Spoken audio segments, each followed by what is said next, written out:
Control is a byproduct of fear. Learn how to let go control for good. Hi, everyone. Welcome back to another episode of the Mind Engineer community. Here, Tommy Walker. And I want to talk today about control. That is a big thing that a lot of people struggle with in their life and how to start being able to let go control. There's so many people out there talking about control and letting go control and things like that. And I feel that a lot of people don't really get what is going on underneath. And that's why a lot of people keep struggling. An example, and I talked about this with a lot of people that I work with. Mel Robbins has this book now that is called Let Them.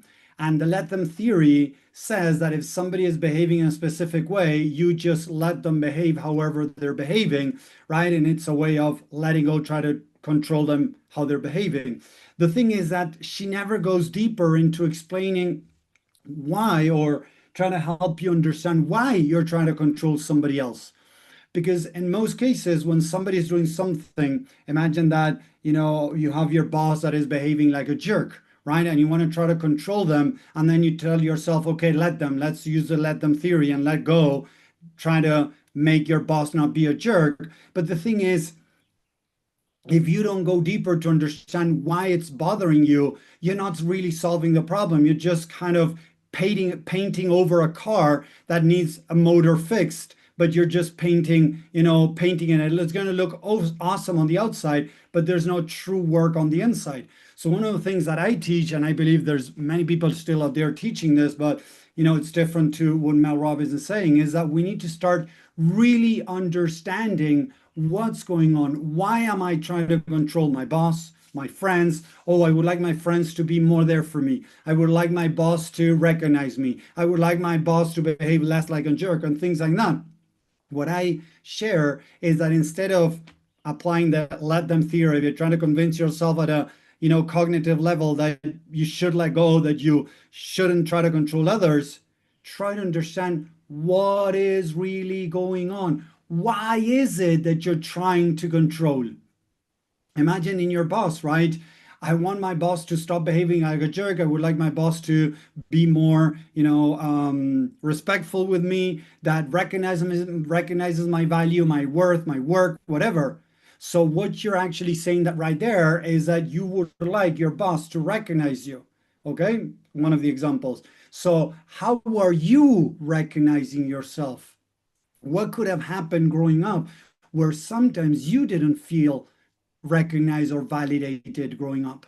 So instead of just sugarcoating things and just using the let them theory of let go, right? Is wait. Why am I trying to control? Why did I create this adaptive mechanism, right? This adaptation to protect myself from what? What am I trying to protect me from?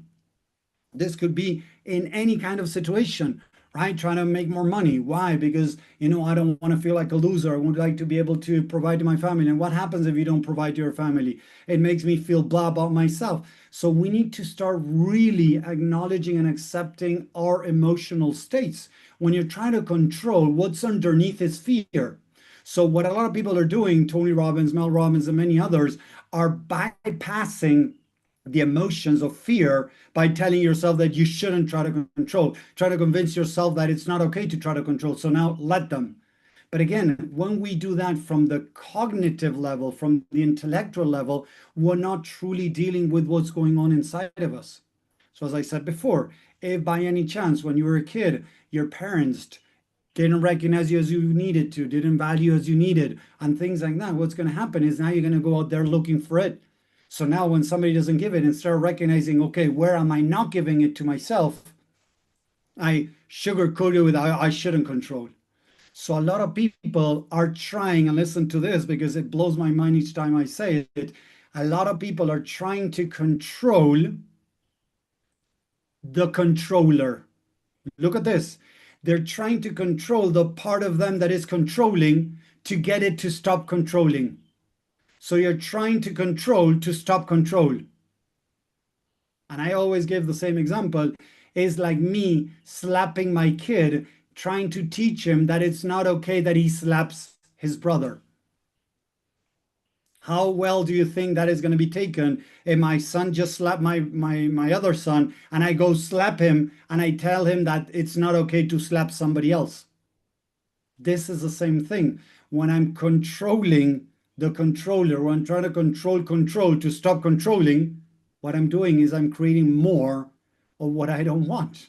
That's why it's so difficult for most people to let go control when they don't really understand what is going on.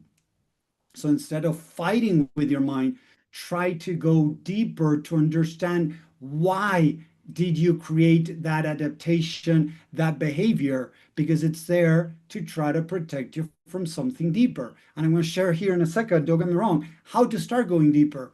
But as you keep trying to control the part of you controlling, to try to stop controlling, it is all about control. So you cannot let go control by controlling. I'm going to say it one more time. You cannot let go control by trying to control, not controlling. Does that make sense? People, put in the chat if that is making sense, because as I say, it sounds so weird. But I know what I mean, but it's for you guys. Are you getting what I'm saying here? That as you try to control the part of you trying to control, you're just creating more of what you're trying to change. You cannot control. That doesn't work to let go control. That doesn't work. We need to start identifying what is underneath the control. So one of the questions that Gabor Mate always asks, and I love it, is what is the benefit? What is going on underneath? What are you trying to achieve through the control? So imagine that you're trying to control your partner. What are you trying to achieve? I want to try to feel loved. I want to try to feel respected. I want to try to feel listened. I want to try to feel supported. And that's fine, of course, don't get me wrong. And then the next question is, where are you not giving that to yourself? Where you're not understanding yourself, where you're not treating yourself very well, when you're not respecting yourself, where you're not loving yourself. Because normally, what I believe, and I've seen it over and over again, all these years of doing this work, is that when we're looking for something on the outside, the thing it's just reflecting something that we're lacking on the inside. So the questions that we can start asking ourselves is, how do I feel around this situation? Imagine that my boss is not recognizing me, right? And I'm feeling weird. Okay, how am I feeling? I'm feeling angry. Normally, one of the main emotions that come up for most people in negative emotion is anger.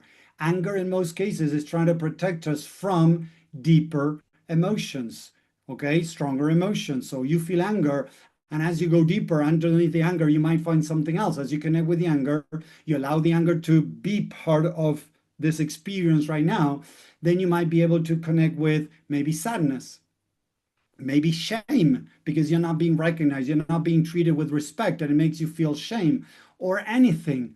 So, how do I feel? And write down all those emotions that you're feeling at that moment when you're trying to control someone or something. Yes? So, how am I feeling? Then the next question is, why am I feeling this way? Oh, I'm feeling shame because this person is disrespecting me. Okay, fair enough. You have valid reasons to feel shame. We're making space for the emotions. Remember, what most people do is they're denying their negative emotions. And that goes against emotional intelligence. Emotional intelligence and self awareness are the most important two skills that we need to learn to develop. And it's not just about talking about emotions, it's about feeling the emotions. Feeling the emotions, even in the body. Where are they? So I'm feeling anger. I feel the anger. Where do I feel the anger? I feel this tightness on the chest. I feel this tightness in the back of my head or in my head. Where am I feeling this? Feeling anger. I'm feeling sadness. I'm feeling shame. I'm feeling whatever. It doesn't matter. How am I feeling? Why am I feeling this? And the next question is, how does this make me feel about myself that my boss is not recognizing me as I would like to? It makes me feel that I'm not good enough. It makes me feel that I'm not worthy. It makes me feel that I'm inadequate. It makes me feel that I'm not good enough. There you go. You just started tapping into the beliefs that are hidden in the subconscious mind. So instead of using these theories, these things that a lot of these gurus are telling you to try to bypass the pain and move away from whatever is bothering you, I tell you to dive deep inwards because that is going to start helping you connect with yourself and is going to help you feel happier, more fulfilled, and more connected with others. Because as you disconnect with yourself, you're going to disconnect with others. There's no way you're going to be able to connect deeply with others if you don't connect with yourself. Like I was working with a guy for a while. It's I don't know how many months we've been working together, and some a little bit ago he told me that, and he's in his 60s, that for the first time in his life he was able to connect with his partner in a way that he had never connected with other partners or this partner in the past. And I told him, did something externally change? Did some external things happen? And he's like, no. So what happened? And he's like, I don't know, something changed within me. So what he did is as he connected with himself, he was able to connect deeper with the other person. And that's all about this work. The more we connect with ourselves, the more we have these deep connection, relationship, all of this with ourselves, understanding, support, love, suddenly we can start having that on the outside. But as we pursue that on the outside, controlling people, people that, care for you, people that call you back, the people that, show interested in you or whatever, where are you not giving that to yourself? What could have happened in your childhood where sometimes you might not have felt like that, and now you're seeking for that on the outside, and it's not happening on the outside because maybe you need to do some inner work to then be able to obtain those things on the outside. But the more you seeking of those things on the outside, look, oh, Tommy, I work with other people that tell me, oh, Tommy, I want to feel deep connection. So what you're telling me is that you're lacking that. Tell me, I want to feel love. I want to feel companionship. Okay, so you're coming from a place of lack. When we come from a place of lack, we're sending that out to the universe. So the idea is to be able to love and accept those parts of us, heal whatever we need to heal, and that's going to get us closer to not seek it as from a place of lacking, but be able to get it from a place of sharing with others more than wanting to get it from the universe, wanting to numb something from within, because the pain is not going to go away. I work with a lot of people that are in relationship, that have kids, have a family, have a spouse, and deep down they still feel disconnected. They still feel lonely. They still feel inadequate, not good enough. So what they realized as we started working that they were trying to control their kids, their loved ones, their boss, their employees, whoever around they could. They were trying to control them so that they could feel good about themselves. So again, we cannot let go control by trying to let go control. We need to understand what is the deeper dynamic that we're trying to protect ourselves, that we're trying to use, because that's the only way that we're going to truly be able to let go control without needing to beat the crap out of ourselves, cause so much fear that then we let go, or numbing ourselves or disconnecting deeper with ourselves, because that's what's happening with a lot of people when they apply these tools. Oh, just let them. Somebody, my friends are not calling me, they don't care about me. Okay, just let them. My boss treats me like crap. Or just let them. Right? But I don't truly see how I'm treating myself, how I might not be there, what are the things that I haven't solved from my past. It's going to be very difficult to move forward.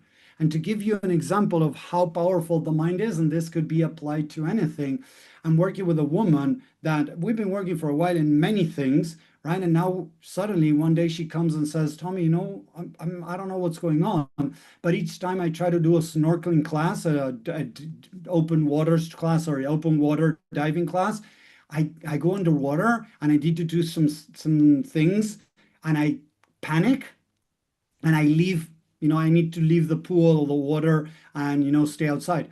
It has happened already twice and I cannot continue the course and I don't know what's happening. So that happened, a couple of weeks ago. Then we talked a little bit about this. We went a little bit deeper. Then we kind of swapped over to something else that was bothering her. And then the next session she comes in, she tells me, Tommy, it has happened twice that I get this kind of anxiety attack.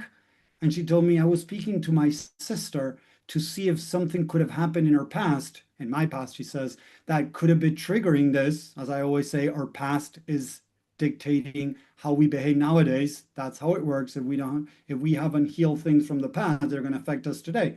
So she tells me that when she was around 5 years old, her mom was pissed at her, and her mom, and she was with her sister was 1 year younger, mom had pushed both of them under the water in the bathtub and kind of drowned them. Not drown them, but kind of put her underneath as a way of, teaching them a lesson for doing something bad. So she was traumatized at that moment, and she never remembered that again till her sister brought it up. And she was reacting to the drowning under the water when she was in the course. And you could say, but Tommy, did she do any type of diving under the water or doing stuff in the water? And I could say, yes, we talked about that. And she told me that she loved being in the water and doing stuff in the water. But listen to this, guys. She had a snorkeling tube and the regulator of the tank, and she was breathing in the surface through the tube, right? She needed to take the tube off, do some type of thing that you have to do with the regulator to be able to breathe underwater through the regulator, take all the water out. But in the transition, she felt she lost control, that she wasn't in control. Because when you go underwater, you can just be under there and not breathe, and you're fine. But when she had to breathe, and she had to do this technique with a regulator, this past memories got triggered, and she had a panic attack or an anxiety attack, and she couldn't finish the course. So a past memory that wasn't resolved was still coming back. And people tell me, okay, but Tommy, that was really traumatic. I never went through something like that. And I tell them, it doesn't matter. It doesn't matter, because as Gabor Mate teaches a lot, is you have trauma with capital T and you have trauma with small t. But the trauma with small t is still traumatic. People, sometimes, I was working with a guy some time ago that his parents gave him everything except emotional connection. So though he had everything, he didn't feel loved and accepted. And I work with a lot of people that tell me, but Tommy, I had a good childhood. And as we start diving deeper, they start revealing things that they didn't even remember. I even was talking to a guy that wanted to work with me, that he was telling me that for many years, he created stories in his mind that he had a good childhood because he wanted to protect himself from the pain that he had felt during childhood. So he wouldn't accept that he had a difficult childhood.